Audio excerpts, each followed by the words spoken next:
Mr. Cohen's plans were laid out in broad strokes by a person familiar with what he intends to say.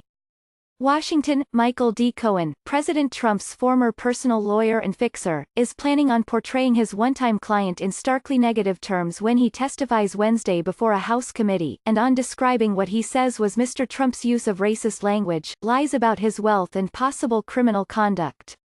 Mr. Cohen's plans were laid out in broad strokes by a person familiar with what he intends to say in his testimony.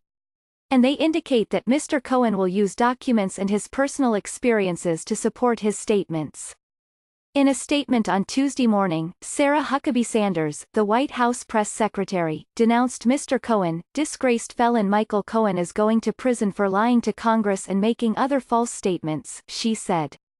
Sadly, he will go before Congress this week and we can expect more of the same. It's laughable that anyone would take a convicted liar like Cohen at his word, and pathetic to see him given yet another opportunity to spread his lies. Mr. Trump and his allies have been preparing for days for Mr. Cohen's testimony, which will take place over several hours while the president is in Vietnam for a summit meeting with the North Korean leader, Kim Jong-un. The president's aides have been anxious about the effect that the testimony might have on him. They anticipate, though, that Republican allies on the House Committee on Oversight and Reform will aggressively question Mr. Cohen's credibility, trying to paint him as a liar and accusing him of fabricating stories to help his cause.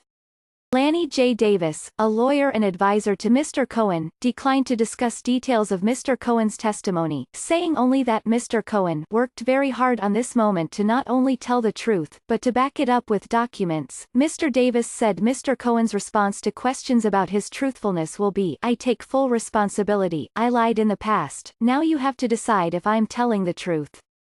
The testimony provides Mr. Cohen with the opportunity to tell his story under penalty of perjury before an audience of millions of people, about 2 months before he is scheduled to report to prison. Among the most explosive and potentially damning aspects of Mr. Cohen's testimony will be providing evidence of potential criminal conduct since Mr. Trump became president, according to the person familiar with the plans. That potential conduct stems from reimbursements that were made to Mr. Cohen in 2017 for hush money payments that he made to Stormy Daniels, a pornographic film actress.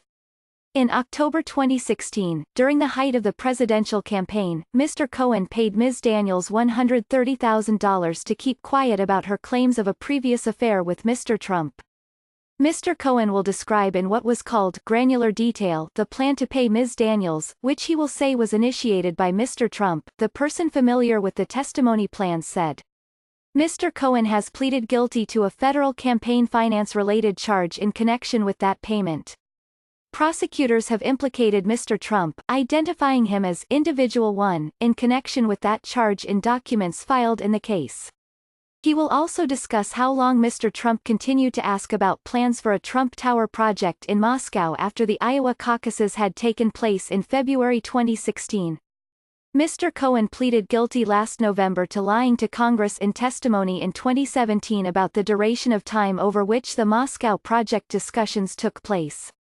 Mr. Cohen was paid $35,000 a month under what was described by Mr. Trump's lawyer, Rudolph W. Giuliani, as a retainer agreement, some of which was a reimbursement for the payment to Ms. Daniels. There was never a retainer agreement signed between Mr. Cohen and Mr. Trump or the Trump Organization, the person familiar with the payments said. The person briefed on Mr. Cohen's plans said he is planning to bring documents that will illustrate his claims. The person familiar with the plans indicated that Mr. Cohen will present other documents beyond the financial statements, but the person did not specify what those might be. The documents will be shared in a way for the viewing public to see them, the person said. He is prepared to describe Mr. Trump making racist statements, as well as lying or cheating in business. Last fall, Mr. Cohen told Vanity Fair that Mr. Trump frequently used racist language, telling the magazine that his former boss said during the 2016 campaign that black people are too stupid to vote for me. He will also describe the president inflating or devaluing his net worth, referring to a financial statement of Mr. Trump's that Mr. Cohen has in his possession, the person said. Those financial statements cannot be independently verified without Mr. Trump's tax returns, which he has never made public, the person said. Primarily, the person said, Mr. Cohen plans to make clear why his approach to and views of Mr. Trump have changed. In an interview last year with ABC News, Mr. Cohen said that he did not want to lie anymore, and that his priorities were his children, his family and his country. Mr. Cohen has spent more than 70 hours with investigators for the special counsel investigating possible conspiracy by the Trump campaign with Russian officials, as well as with investigators from the Southern District of New York. The special counsel's office has said his information was truthful and helpful in its inquiries. Prosecutors in Manhattan have validated Mr. Cohen's claims about Mr. Trump and the hush money payments in their court filings.